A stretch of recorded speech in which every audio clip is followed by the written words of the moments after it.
깊이 있는 분석과 새로운 시각이 함께합니다. 네, 한 번에 이해하는 경제 토크쇼 경제 현장 오늘 시작합니다.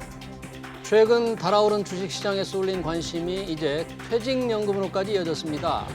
성큼 다가온 100세 시대에 대비하기 위해선 단단한 노후 준비가 필수인데요. 퇴직연금을 적극적으로 운용하는 게 가장 현실적인 방법 아닐까요? 네, 어떻게 하면 이 잠자는 퇴직연금 잘 운용해서 노후 자금으로 활용할 수 있을지 오늘 전문가와 함께 짚어보도록 하겠습니다. 시청자 여러분 궁금하신 점들은 유튜브 실시간 댓글을 통해서 많이 참여해 주시고요. 강창희 트러스트온 연금 포럼 대표 오늘 모셨습니다. 어서 오십시오. 네, 안녕하세요. 어서 오십시오. 대표님 반갑습니다. 네. 자, 이 잠자는 퇴직연금이 좀 잠을 깨우고 일어난 거죠. 지금 보통의 경우에는 저희들이 볼 때 퇴직연금이 네. 대부분 네. 이제 원리금이 보장되는 그러니까 뭐 해봐야 금리가 연 1, 2% 네. 밖에 안 되는 곳에 있다가 네. 투자형 상품으로 올려간다. 네. 그런데 그 실상이 어떻습니까? 그렇습니다. 작년 그 동학 투자 뭐 개미 운동인가 그 영향도 많이 있어 가지고 네. 이제는 좀 투자 상품으로 옮겨가야 된다는 그런 분위기도 있었고요. 또 하나는 이 100세 시대 저금리 고령화 시대에 이 삼층연금으로 최소 생활비 정도는 마련해야 된다는 인식이 확산되고 있습니다. 예. 우리가 선진국이라고 하면은 노후 자금을 몇 억원씩 들고 있는 나라 이렇게 생각하기 쉬운데 그게 아니고 세상을 떠날 때까지 최저 생활비 정도를 공적 사적 연금으로 확보하고 있는 나라가 선진국인데 우리는 그런 거기에 해당하는 분이 한 12%밖에 안 되고 한 70몇 %가 옛날에는 자식이 도와줬고 그게 지금은 25% 정도로 줄어버렸는데 이제 그거를 연금으로 메꿔야 된다는 인식이 확산되면서 좀 그런 움직임이 나타나고 있는 것 같습니다. 이제 뭐 자식이 도와주지 않고 예. 또 자식에 의지하지 않으려는 분들도 많아요. 의지해봐야 뭐 도움을 받을 수 없어요. 우선 뭐 자녀들이 우리보다 더 잘 살겠다고 거라고 생각하는 분이 30%밖에 안 되더라고요. 아, 그래요? 그런 조사 결과도 있었습니까? 예. 네. 아까 그 3층 연금을 말씀해 주셨는데 네, 이제 예. 보통 직장 다니면 국민연금 예. 이제 퇴직 후에 받잖아요. 근로소득 있는 아니요 소득 있는 분은 다 그렇죠. 내는 예. 거죠. 그건 강제로 하는 거니까. 네. 그 다음에 지금 오늘 저희가 얘기하는 네. 퇴직연금 네. 이게 지금 중요한 거죠. 그러니까 이제 국민연금이 제일 중요한 건데 그거는 뭐 나라에서 다 해주고 있기 때문에 본인들은 그거를 좀 일찍 받을 건가 좀 늦게 받을 건가 그동안 또 안 낸 거 있으면 나중에 추가 납입할 건가 또 대상이 아닌 분들 가정주부들이 이미 가입을 할 건가 이런 걸 좀 결정하면 되고 또 주택연금이나 농지연금 같은 경우는 그걸 담보로 해서 담보대출 받는 거나 마찬가지거든요. 연금이라고 하지만.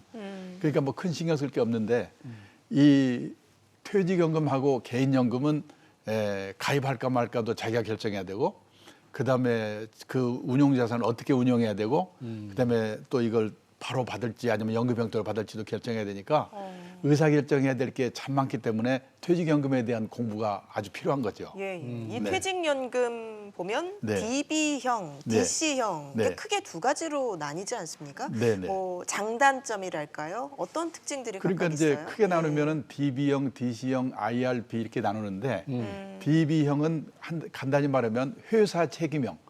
회사가 운용에 대해서 전부 책임을 져주는 게 DB형이고 그 직장인은 그냥 관심 없이 있어도 그렇죠. 퇴직금이 그냥 잘 때되면 그 주어진 정해진 걸 받게 받는다. 되는 거죠. 네.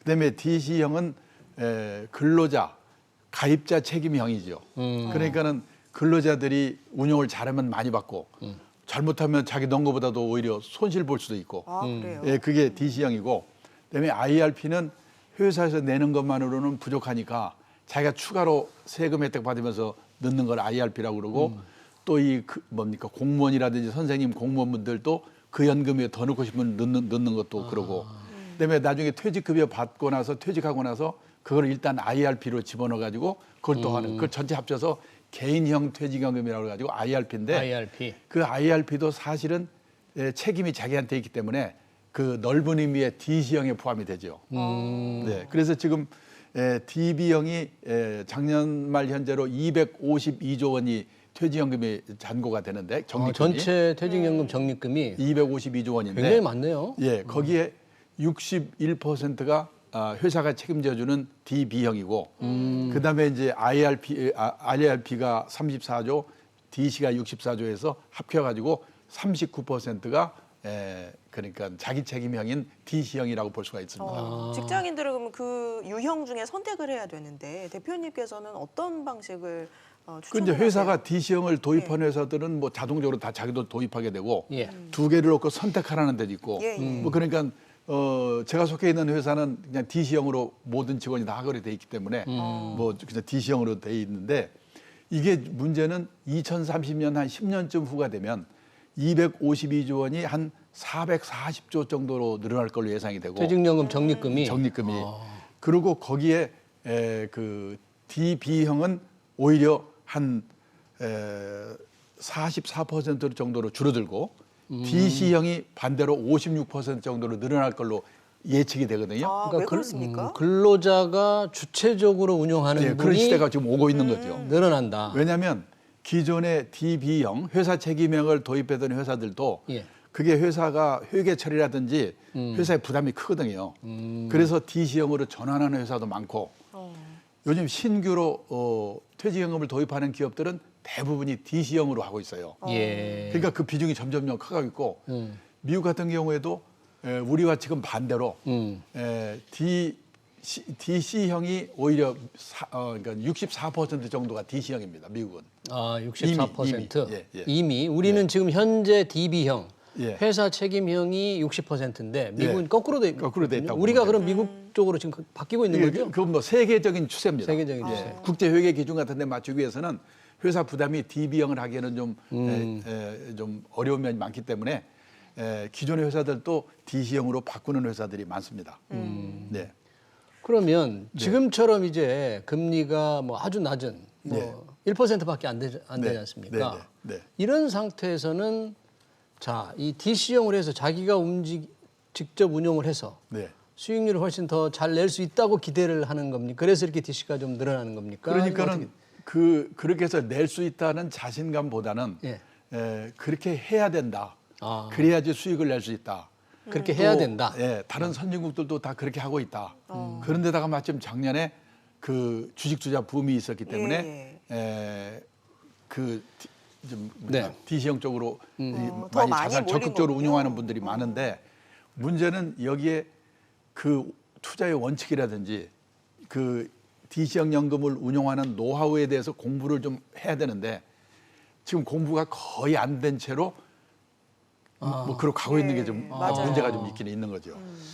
그러면 말씀하신 대로 개인들이 그쪽으로 가려면 공부를 이제 더 해야 될 텐데 네. 뭐 누가 공부를 시킬지는 모르겠지만 실제 수익률이 네. 좀 비교를 할 수가 있어요? 최근에 어떻게 이게 조금 차이가 있는지 그러니까요. DC로 가는 추세가 맞는 예를 들어서 이제 DB형하고 IRP를 포함한 그 DC형을 비교해 보면요. 예. 그 비교를 그냥 우선 이렇게 됩니다. 이 퇴직연금이 운용하는 상품은 분류로 보면 크게 두 가지가 있어요. 원금을 보장해주는 원금 보장형이 있고, 예. 그다음에 실적 배당형이라고 그래가지고 펀드에 들어가 있는 게 있거든요. 근데 펀드가 투자 상품입니다, 바로. 예. 그건 이제 잘하면 잘 벌고. 예. 원금을 볼 수도 있는 우려도 있는 거죠. 근데 이게 2019년에 보면 예. 원리금 보장형은 1.94%였어요. 수익률이. 그럴 수밖에 없는 게 금리가 1%도 안 되니까. 1%밖에 안 되니까. 이것도 잘한 거죠, 사실은.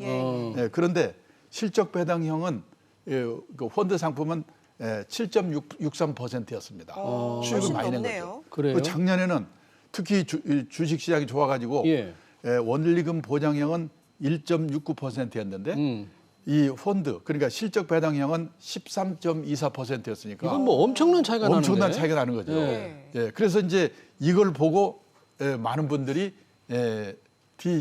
DC형으로 옮겨가는 것도 딴 문제지만 DC형 중에서도 80%가 원리금 보장되는 그쪽에 잠자고 있었는데 그걸 이제 적극적인 운용하는 대로 실적 배당형 투자 다시 한번 펀드 상품 쪽으로 말씀 주신다면 예. 전체 퇴직연금에 예. 특히 DC형에서 그러니까 원리금 보장형이 이제부터는 예. DB형은 회사가 책임져 주는 거니까 잊어버리고. 운용이 잘 되고 못 되는 건 뭐 회사가 알아서 할 거니까 예. 신경 쓸 게 없고 오케이, 예. 그거를 자꾸 얘기하면 복잡해지니까 네. 예. DC형 그러니까 39%가 들어가 있는 DC형만 가지고 예. 얘기를 한다면 예. 그 DC형 전체의 예. 80% 정도를 원리금 보장형에 넣어놓고 한 1, 2%밖에 안 되는 그 수익 나는 그거에 잠자고 있었단 말이죠. 그러니까 돈이 늘어날 수가 없는 거죠. 근데 그것이 작년부터 그쪽에서 원리금으로 가 있던 거를 빼가지고 예. 이제 실적 배당형으로, 실적 배당형으로 옮겨가는 이거는 투자자들이 원하면 가입자들이 언제든 옮길 수 있는 거예요? 이 DC형은 가입자 자기 의사에 따라서 운용하는 거기 때문에 네. 오히려 지금까지가 비정상이었죠. 아. 자기가 책임지고 해야 되는데 뭐가 들어가 있는지 모르는 사람이 30%. 네. 한 번 많이 넣어놓고 안 아직도 신경 보지도 안 않은 쓰고 사람이 뭐 그냥 90%. 두는 뭐 경우가 이런. 많았죠. 예. 예. 그러니까 지금 우리나라의 큰 문제가 지금까지는 무관심이었습니다. 무관심. 무관심. 네. 아니 노후 대비해서 정말 필요한 게 퇴직연금이고 네. 그 퇴직연금을 잘 굴려야 되는데 네. 뭐 바빠서 그랬을까요? 그런데 그게 무관심으로 된 이유가 뭐냐면 우리나라는 원래 이게 퇴직금으로 시작됐거든요. 근데 이제 우리나라의 퇴직금은 옛날에는 근로기준법, 예. 요즘은 근퇴법이라 해서 근로자 퇴직급여 보장법이라는 법으로 이제 바뀌었습니다만은 1년에 1개월분씩 자동적으로 회사가 넣어주게 돼 있잖아요. 의무잖아요. 다른 나라의 주요 국적에 그런 나라가 없습니다. 회사가 책임지고 의무가 없어요. 우리만 그래요. 옛날에 그런 법을 만들어서. 그것이 퇴직연금으로 바뀌고 그리고 회사가 자동적으로 해주는 걸 생각하기 때문에 사람들이 관심이 없고 또 하나는 20년, 30년 뒤의 일이기 때문에 당장 눈앞에 있는 것도 신경 쓸 게 예, 뭐 없으니까 바쁜데. 뭐고 그다음에 또 원금 깨먹을까 봐서 무섭고 그렇죠. 그러니까 지금까지 그냥 80%를 방치해 놓고 있었죠. 우리 퇴직을 앞두고 있는 사람이나 퇴직자들한테 하는 얘기 중에 하나가 네. 퇴직금은 원본을 꼭 지켜야 된다. 네. 너무 돈 벌려고 하지 말고 네. 돈을 벌려면 뭐 부동산을 하라. 이런 관념이 있는 것 같아요. 근데 많은 분들이 생각에 부동산은 뭔가 절대 안전한 거라고 생각되는데 예. 그것도 과거에 보면 예를 들어서 2007년에 12억 같은 게 바로 서울 시내에 예. 2008년에 6억으로 떨어진 것도 있거든요. 그러니까 그게 안전한 게 절대 아니고 그다음에 예를 들어서 회사가 책임져 주는 거는 1, 2%밖에 안 내기 때문에 예. 20년, 30년 뒤에 인프라 되고 그러면 오히려 원금을 까먹는 거가 되지 않습니까? 그러니까는 힘들더라도 관심을 갖고 공부해서 적극적으로 운영해야 되는데 그거를 그동안에는 안 했었죠. 네. 근데 그게 미국은 아까 말씀드린 대로 적극적으로 하는 이유가 뭐냐면 네. 우리나라는 우리 고항철 앵커께서 회사 들어갈 때 이 회사 퇴직연금 있는가 안 따져봤죠. 전혀 생각지도 예. 못하죠. 네. 우선 취직하는 게 문제니까. 그렇죠. 예. 근데 미국에서는 뽑아주기만 하면 들어갈 텐데 미국에서는 지금 뭐 퇴직금을 따지겠습니까? 401K라고 그래가지고 예. DC형 퇴직연금 제도가 이 근로자 복지에 아주 중요한 거라고 생각해서 어느 회사 퇴직할 때는 이 회사가 그 제도가 있는가 없는가 취직할 그거부터 때? 따져보고 들어가는 거예요. 그래요? 그래요. 그리고 이제 내가 얼만큼 내면 회사가 거기에다가 매칭한다고 그래가지고 더해서 또 내주고. 우리나라 기업에도 그렇게 매칭해 주는 데는 있더라고요. 그러니까 이거 아니고 그냥 원래 회사에서 내주죠. 우리는. 네. 아니 그 내주는 것 말고 또 네. 추가로 또 이렇게 DC 할 거기에 때. 자기가 매칭. 우리는 네. 회사가 내주는 데다가 자기가 매칭을 하는 거죠. 아. 네. 그거 다르고 미국은 이 근로자들이 예를 들어서 1년에 19,500달러. 예. 그게 세제 혜택 받는 그 범위 내에서 그 퇴직연금을 내게 되면은 그거에 50 내지 100% 정도를 회사가 얹어서 매칭을 시켜주는 거예요. 예. 그러니까 근로자 입장에서는 굉장히 신경 쓰면서 이것도 운영도 잘해야지 나중에 자기 노후가 이걸로 인해서 결정이 되는 거예요. 예, 예. 그러니까 미국에서는요, 이 퇴직연금 백만장자가 많이 나오고 있습니다. 퇴직연금은 백만장자가 그러니까 되는 사람들이 100만 달러, 200만 달러를 퇴직할 때 받는 사람이 많아요. 아 그래요? 그렇기 때문에 모든 그 쌍불을 킨다고 그러나요? 예, 아주 그냥 관심 많은 거예요. 그러고 이제 열심히 자기 그걸 하는 거죠. 왜냐하면 이게 자기 노후에 절대적인 영향을 주니까. 그래요? 그러면 실적 배당형 상품에 관심을 갖게 될 때 네, 보통의 경우에 은행도 있고 보험회사도 있고 증권회사도 있잖아요. 네, 네. 뭐 다 똑같습니까? 아니면 돈이 어디로 좀 더 어느 쪽으로 더 업권에 따라 업권이라고 그러면 근데 이제 그 많은 사람들이 예를 들어서 작년에 1조 좀 넘는 금액이 증권회사 계좌, 은행이나 보험에서 증권회사로 이동한 게 있었고, 네. 금년 1월 또 한 3천억 정도가 이동했다고 하더라고요. 네. 근데 그거는 아마도 그 퇴직연금 가입한 분들이 그래도 투자 상품에 대해서는 증권회사가 잘하는 거 아닌가 예. 그런 생각하고 갈 거예요. 예. 근데 사실 은행 중에서도 그걸 적극적으로 운용해주고 교육시키는 회사가 있고 은행이 은행이 있고 있어요? 은행은 좀 안 하던데요. 그거는 뭐 그건 은행에 따라 다르고 보험회사에 따라 다르다 이렇게 말해야지 일률적으로 은행이나 보험회사는 못한다. 그러면 이제 앵커님도 나중에 입장이 곤란해지죠. 아 그래요? 아니 제가 이제 왜 그러냐면 그 퇴직연금을 운용하는 예. 후보군 상품이 있는데 네. 은행에서 추천하는 상품은 조금 제한적이고 증권회사의 그 상품은 훨씬 좀 다양하지 않을까. 아니 그렇지 그렇지는 않습니다. 않습니까? 예, 은행에서도 이 상품 우리는 사실은요. 예를 들어서 이웃나라 일본만 봐도 예. 추천하는 상품이 예를 들어서 한 20개 넘어가는 거는 금지돼 있어요. 그러면 한 100개, 200개 갖다 놓으면 이게 추천한 거 아니잖아요. 예. 근데 우리나라는 보면은 그 연금 사업자라고 그러죠. 은행이나 증권회사나 보험회사가 뭐 100개, 200개를 갖다 놓고 선택하라고 하니까 사실 그게 선택이 어려워요. 그래서 이제 뭐냐면 그 담당하는 직원들, 예. 이분들의 상담을 받아야 되는데 아마도 증권회사 직원이 상담을 잘해줄 거다. 뭐 그런 생각을 하는 거겠죠. 네. 그래요? 이게 퇴직연금이라는 게 말 그대로 퇴직 이후에 받는 게 원칙이겠습니다만 네. 이렇게 중도의 이 퇴직연금을 받으려는 젊은 층들도 있습니다. 특히 네, 지난해 네, 이제 네. 뭐 영끌이라는 용어가 생길 정도로 네, 네. 부동산 구입 자금으로 좀 네. 이 퇴직연금을 활용하려는 분들. 네, 그러니까 네. 이제 작년에 그게 좀 화제가 됐는데요. 네, 네. 뭐냐면은 그 퇴직연금을 중도 인출할 수가 있습니다.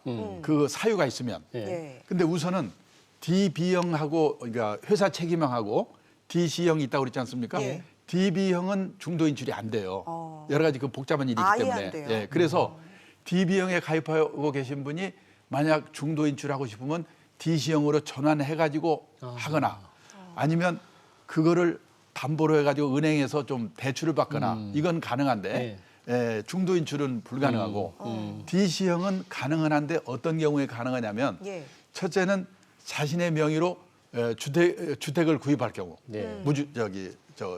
그다음에 두 번째로는 이 전세를 얻는다든지 세할 때 보증금 내야 되잖아요. 예. 그 돈이 필요할 경우. 그다음에 이 본인이나 부양 가족이 뭐냐면 그 6개월 이상의 요양을 하게 돼 가지고 좀 약간 의료비가 많이 의료비가 나갈 들 경우. 때 그 부담 의료비의 12.5%를 넘는 금액만큼은 이 중도 인출을 할 수가 있어요. 예. 그 또 하나가 뭐냐면 과거 5년 이내에 이 가입자가 파산 선고를 받았거나 아니면은 개인 회생 절차 이 뭐 갱신 결정을 받았거나 그럴 경우에는 또 중도 인출이 되고 네. 그다음에 이제 천재지변으로 피해를 입었거나 그럴 경우에는 중도 인출이 네. 되는데 작년에 보니까 작년은 통계가 안 나와 있고 2019년에 보니까 7만 2,830명이 중도 인출을 했더라고요. 예. 그러니까 우리나라의 그 재작년 말 현재 637만 명이 이 퇴직연금 가입을 했기 때문에 예. 아마 그 중에서 7만 명만 많다고 볼 수는 없지만은 예. 그렇게 중도 인출을 했고 그게 보니까 퍼센트로 보면 어떤 그 사람 중도 인출한 분들의 비율을 보니까 장기 요양 의료비 관련이 38%고 그다음에 주택 구입이라든지 또는 전세금 보증금이 한 50% 가깝게 됐습니다. 비율로 이제 보면. 뭐 노후 대비 비용이니까 가능하면 중도 인출하는 일은 없는 근데 게 이제 이거 할 때 조심할 게 뭐냐면은 예. 예를 들어서 무주택자가 이 집을 사기 위해서 했을 경우에는 이미 집 갖고 있는 사람이 이사 가면서 할 경우에는 단 하루라도 거리를 두어가지고 무주택이 있던 기록이 있어야 돼요. 바로 이사 가버리면 무주택 아니잖아요. 그런 경우라든지. 그럼 주택 구입 예. 전에 해야 되는 네. 말씀이세요? 그러니까는 이제 이사를 갈 때 예. 여기서 집을 팔고 새로 간 집 사이에 하루 정도라도 여유가 인터벌이 있어야 된다는 거고. 그다음에 또 하나는 이때 중도인출 받으면 이게 어떤 면에서 연금 소득이기 때문에 그렇죠. 세금이 나오니까 세금이 그것도 되는 거죠. 알고 있어야 되고 예, 예. 역시 미리미리 좀 이렇게 상담을 잘 받고 하는 게 네. 좋습니다. 아까 말씀하실 때 이제 DC형의 경우에 실적 배당 상품으로 많이 바뀌고 있다 그랬잖아요. 네네. 그래서 작년 같은 데는 실적 배당형 상품의 수익률이 굉장히 높아져 13.2%. 네, 네. 그런데 그건 작년에 이제 주식시장이 좋았기 때문이고 만약에 주식시장이 안 좋으면 네, 네. 원리금도 못 지키는 경우도 생길 수 있는 거 아닌가요? 그런 위험성을 어떻게 우리가 실제로 그렇죠. 2018년도 보니까 마이너스 5%예요. 마이너스 5.5%였어요. 그러니까 지금 뭐냐면 네. 사실 제가 이제 공부가 안 되어 있지 않나 하는 말씀을 드린 게 그건데 예.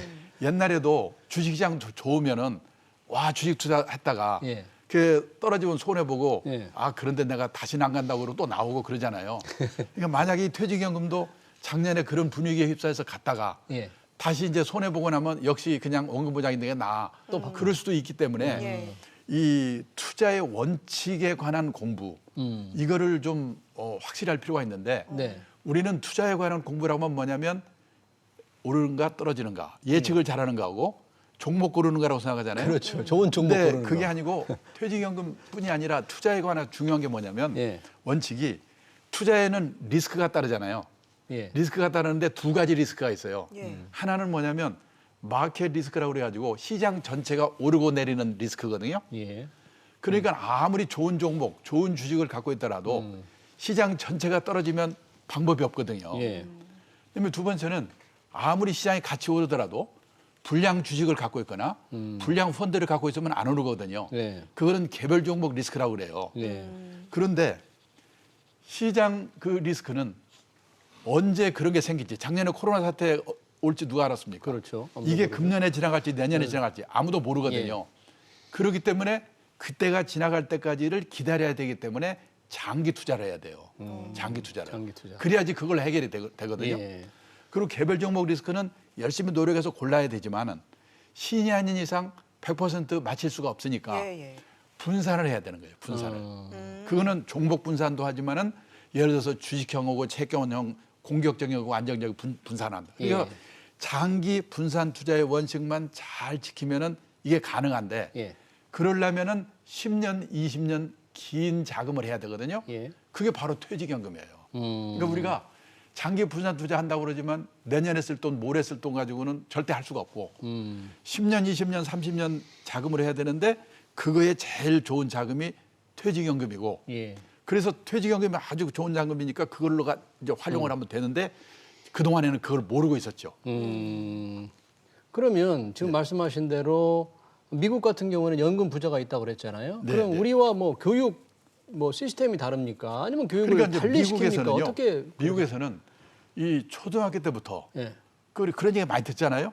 그 교육을 많이 시킨다고. 금융교육. 학교 교육에서, 그다음에 기업에서 이 사회 교육으로 이런 교육을 많이 시키기 때문에 미국에서 조금만 교육을 받은 사람 머릿속에는 뭐가 들어있냐면 노후에 대비한 자산 운용은 단기적인 하락 리스크가 있더라도 장기적으로는 예금 금리보다 높은 수익을 기대할 수 있는 주식이나 주식형 펀드라든지 그런 투자 상품에 넣어야 된다. 이게 인식이 딱 박혀 있는 거예요. 네. 근데 그런 투자 상품은 단 장기 분산 투자를 해야지 성공할 수 있다는 게 이게 간단한 것 같지만은 아까 말한 그 리스크 관리하는 방법이 머릿속에 딱 교육이 돼 있는 거죠. 예. 근데 우리는 네. 지금 그런 게 안 돼 있고 이웃나라 일본도 그런 점에서는 우리나라나 마찬가지로 우리도 금융 문맹국이라고 그러지 않습니까? 일본도 금융 문맹국이었는데 요즘 한 몇 년 전부터 일본이 금융 문맹국에서 벗어나기 위해서 예. 무지하게 애를 쓰고 있어요. 그걸 우리가 참고로 좀 예. 할 필요가 있는데요. 예, 예. 그 뭐냐면은 예를 들어서 제가 몇 년 전에 예. 미국의 일본의 대학 교수 개요대학 교수 한 분이 뭐라고 하냐면은 일본은 지금 일본인에게는 예. 예금만 하라고 그러고 안정화금 하라고 그러니까 리스크를 이해하고 받아들이는 DNA가 소멸되어 버렸다. 이게 일본의 비극이다. 그렇게 하면서 막 외쳤어요. 그래서 학교라든지 이 가정교육이라든지 기업에서 이런 교육을 시키려고 노력을 하고 있고 그다음에 기업에서도 우리는 2005년에 퇴직연금을 도입했는데 일본은 2001년에 도입했거든요. 네.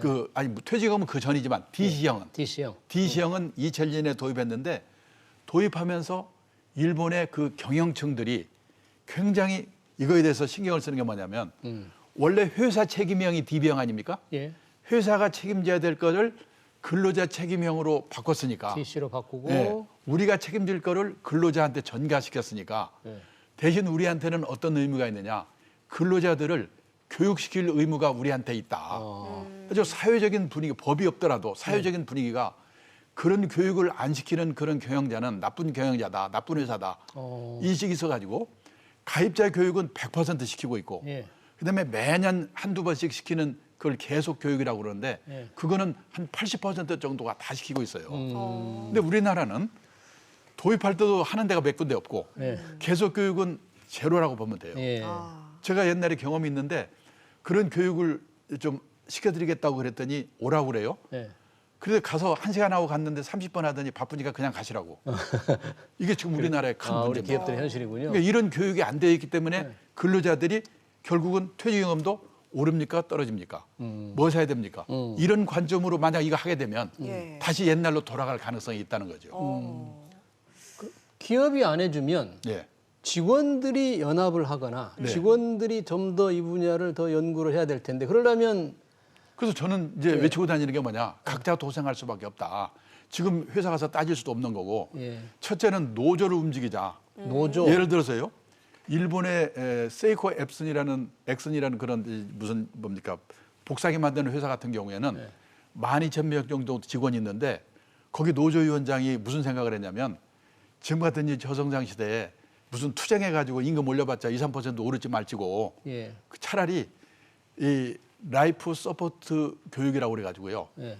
경제교육, 금융교육, 이 연금교육을 잘 시켜서 운영 수익을 3, 4% 내면은 투쟁업보다 더 낫지 않느냐. 그러니까 노동조합 위원장이 그런 생각을 했군요. 그런 생각을 한 거예요. 우린 머리 그러니까 두드리고 열심히 그걸 하고 있는데 어. 우리나라는 노조에서 그런 교육 시키려고 그러면 허가 받으라고 그래요. 무슨 허가를 받아? 노조위원장 허가 받으라고. 노조위원장 허가 받으라고. 그러니까 그런 것도 문제가 있는 거죠. 직원들 그래서 복지에 굉장히 중요한 건데. 중요한 건데. 예. 그러니까는 그런 데에 대한 인식이 아직 안 돼 있는 거죠. 네. 그런 인식, 그런 교육이 지금 아주 절실하게 필요한 때입니다. 금융 당국이나 정부가 좀 해야 될 일은 없을까요? 그래서 이제 아까 말씀드린 것처럼 그 우선 그 정책 당국이 그러니까 예선 일단 학교 교육에서 이런 금융 교육을 시키도록 신경을 써야 될 거고, 그다음에 정책 당국도 그래서 지금 일본 같은 경우에는 금융청에서요 저축에서 투자로, 저축에서 자산 형성으로 이런 슬로건을 내걸고 지금 계속 그런 일을 하고 있거든요. 우리도 그런 노력이 필요하다고 봅니다. 그렇군요. 알겠습니다. 오늘 강창희 트러스트온 연금 포럼 대표와 함께 퇴직연금에 대해서 자세히 알아봤습니다. 말씀 고맙습니다. 네, 감사합니다.